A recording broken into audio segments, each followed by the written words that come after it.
भारत का वह राष्ट्रपति जिसने देश में लगाया आपातकाल। इंदिरा गांधी ने क्यों लगवाया था देश में आपातकाल? क्या है कांग्रेस में हुए आपातकाल का असली सच? अगले 5 मिनट इस खबर को जरा ध्यान से सुनिएगा। इस वीडियो में हम आपको बताने जा रहे हैं कांग्रेस सरकार में हुए उस आपातकाल का वो सच जिससे शायद आप बेखबर होंगे।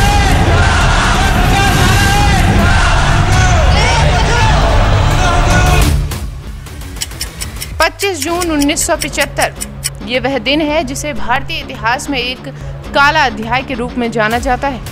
इसी दिन देश में इमरजेंसी लगाई गई थी। तत्कालीन राष्ट्रपति फखरुद्दीन अली अहमद ने तत्कालीन प्रधानमंत्री इंदिरा गांधी के कहने पर संविधान के अनुच्छेद 352 के तहत देश में आपातकाल लागू कर दिया था।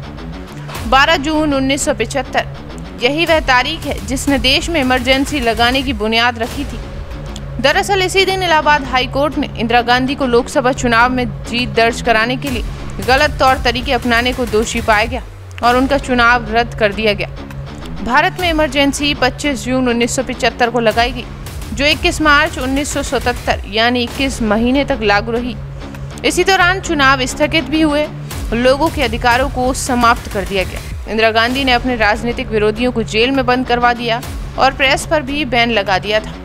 इंदिरा के बेटे संजय गांधी के नेतृत्व में बड़े पैमाने पर पुरुष नसबंदी अभियान चलाया गया।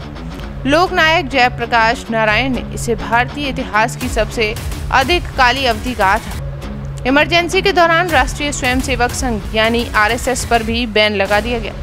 आरएसएस को विपक्षी नेताओं का करीबी माना गया था और ये आशंका भी जताई गई थी कि ये सरकार के खिलाफ प्रदर्शन कर सकते हैं। राजनारायण ने 1971 में रायबरेली लोकसभा क्षेत्र से इंदिरा गांधी के हाथों शिकस्त झेलने के बाद इलाहाबाद हाई कोर्ट को दरवाजा खटखटा दिया था।